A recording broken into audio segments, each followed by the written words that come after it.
Preface to Volume 1. Volume 1 includes the works of J.V. Stalin written from 1901 to April 1907, the period when he conducted his revolutionary activities mainly in Tiflis. In this period the Bolsheviks, under the leadership of V.I. Lenin, were laying the foundations of the Marxist-Leninist Party, of its ideology and principles of organization. In this period Comrade Stalin, combating various anti-Marxist and opportunist trends, created Leninist Iskra Bolshevik organizations in Transcaucasia and directed their activities. In his works he substantiated and vindicated the fundamental principles of the Marxist-Leninist doctrine.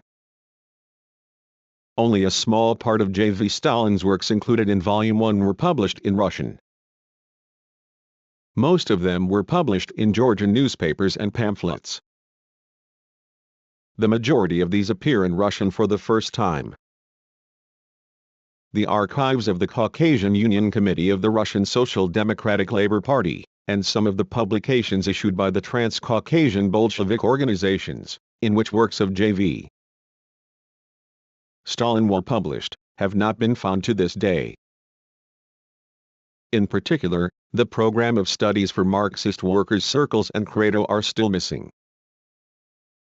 Volume 1 of the present edition does not contain all the works of J.V. Stalin written from 1901 to April 1907. Marx Engels Lenin Institute of the CP, CPSU, B. Joseph Stalin's Preface to Volume 1. The works comprising Volume 1 were written in the early period of the author's activities, when the elaboration of the ideology and policy of Leninism was not yet completed. This partly applies also to Volume 2 of the works. To understand and properly appraise these works, they must be regarded as the works of a young Marxist not yet molded into a finished Marxist-Leninist. It is natural therefore that these works should bear traces of some of the propositions of the old Marxists which afterwards became obsolete and were subsequently discarded by our party. I have in mind two questions, the question of the agrarian program, and the question of the conditions for the victory of the socialist revolution.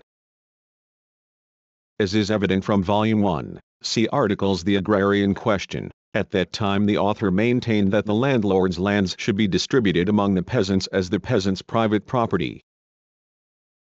At the party's Unity Congress, at which the agrarian question was discussed, the majority of the Bolshevik delegates engaged in practical party work supported the distribution point of view, the majority of the Mensheviks stood for municipalization, Lenin and the rest of the Bolshevik delegates stood for the nationalization of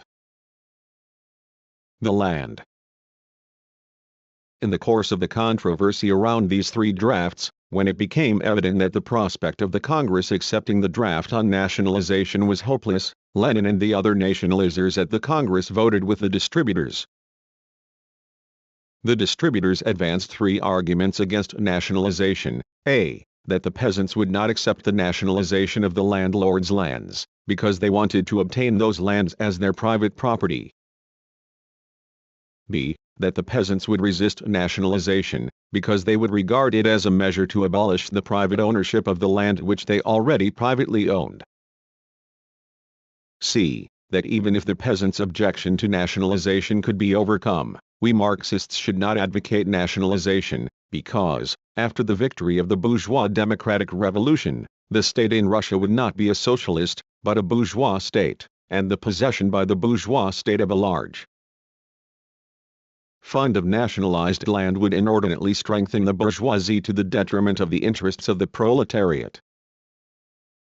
In this the distributors proceeded from the premise that was accepted among Russian Marxists, including the Bolsheviks, that after the victory of the bourgeois democratic revolution there would be a more or less long interruption in the revolution, that between the victorious bourgeois revolution and the future socialist revolution there would be an interval, during which capitalism would have the opportunity to develop more freely and powerfully and embrace agriculture too.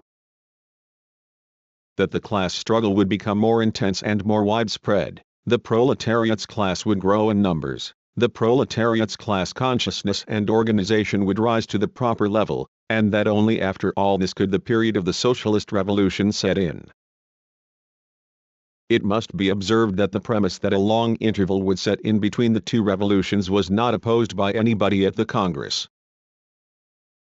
Both the advocates of nationalization and distribution on the one hand, and the advocates of municipalization on the other, were of the opinion that the agrarian program of Russian social democracy should facilitate the further and more powerful development of capitalism in Russia.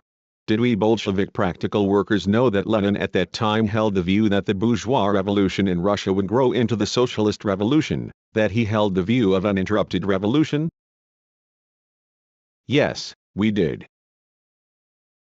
We knew it from his pamphlet entitled Two Tactics, and also from his celebrated article The Attitude of Social Democracy Towards the Peasant Movement of 1905, in which he stated that we stand for uninterrupted revolution, and that we shall not stop halfway.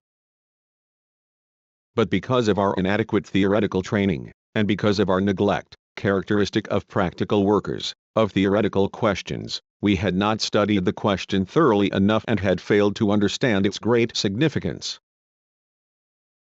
As we know, for some reason Lenin did not at that time develop the arguments following from the theory of the growing over of the bourgeois revolution into the socialist revolution, nor did he use them at the Congress in support of nationalization.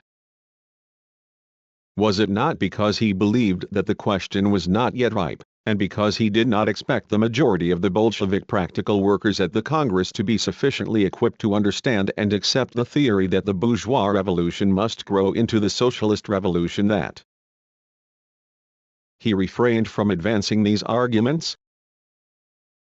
It was only some time later, when Lenin's theory that the bourgeois revolution in Russia must grow into the socialist revolution became the guiding line of the Bolshevik Party, that disagreements on the agrarian question vanished in the party. For it became evident that in a country like Russia, where the specific conditions of development had prepared the ground for the growth of the bourgeois revolution into the socialist revolution, the Marxist Party could have no other agrarian program than that of land nationalization. The second question concerns the problem of the victory of the socialist revolution. As is evident from Volume 1, see articles Anarchism or Socialism. At that time the author adhered to the thesis, current among Marxists, that one of the major conditions for the victory of the socialist revolution is that the proletariat must become the majority of the population, that, consequently, in those countries where the proletariat does not yet constitute the majority of the population owing to the inadequate development of capitalism, the victory of socialism is impossible. This thesis was taken as generally accepted among Russian Marxists, including the Bolsheviks, as well as among the social democratic parties of other countries. The subsequent development of capitalism in Europe and America, however, the transition from pre-imperialist capitalism to imperialist capitalism and, finally, Lenin's discovery of the law of the uneven economic and political development of different countries, showed that this thesis no longer corresponded to the new conditions of development, that the victory of socialism was quite possible in individual countries where capitalism had not yet reached the highest point of development and the proletariat did not yet constitute the majority of the population, but where the capitalist front was sufficiently weak to be breached by the proletariat. Lenin's theory of the socialist revolution thus arose in 1915 to 1916.